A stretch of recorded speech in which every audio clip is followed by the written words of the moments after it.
A lot of people ask me, Tom, how do you get these ads in your sidebar? So I've got, 10 ads or so here, and I could manually upload these, and I used to do that and just maintain links in the sidebar to each of these images, but there's kind of an easier way to do it, and especially if you want these to rotate. So if I refresh my page, what was up here in the left and right and so forth, well, they should have changed actually. I maybe don't have it set on rotate. So let's try that once more. Come on, refresh. Okay, yeah, now it rotated a little bit. Doesn't seem like it's rotating that much. But how is it that I've got these over here? This is a very simple plugin. It's called WP1. Well, it's not written here. It's WP125. 125 for the size of the pixels. And when you install this plugin, it creates a new ad management area here in your sidebar.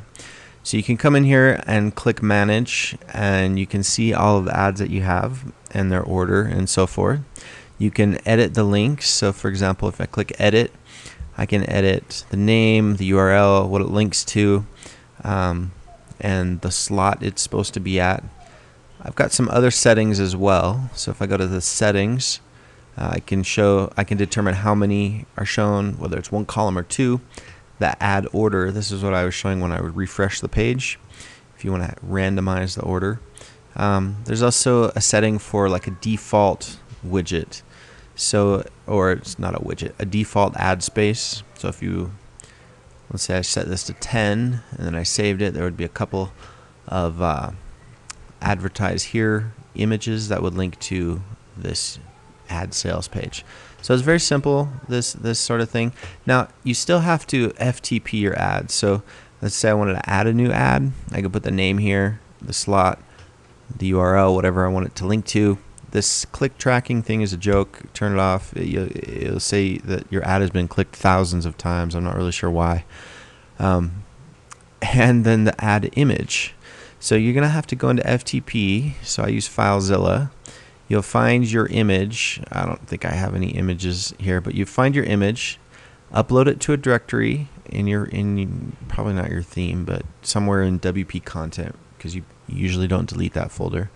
Grab the URL to that image and stick it right here. That can be a challenge for some people, but once you get the hang of it, it shouldn't be too bad. Your site is basically like I'dRatherBeWriting.com/WP content, themes, and so forth. That's the folder structure that your site files are at.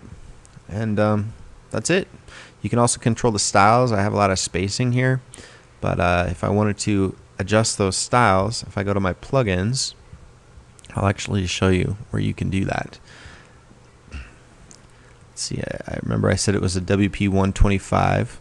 So if I want to edit this, you can it shows you all the plugin files. WP125.css is the style sheet, and it's got a lot of padding. So let's change this padding in half, and I'll save it. And as soon as that finishes saving, I'll refresh the page, and you should see the spacing decrease. Yep, it decreased now. It's kind of off center, so that's maybe why I had increased the spacing, but I like it a little bit more compact like this. Again, the plugin is WP125. You can search for it and install it just like any other plugin by going to Plugins, Add New, and search for it here and activate it, install it. My name is Tom Johnson at I'dRatherBeWriting.com. I have a lot of other WordPress tips if you're interested. Just go to my site, I'dRatherBeWriting.com.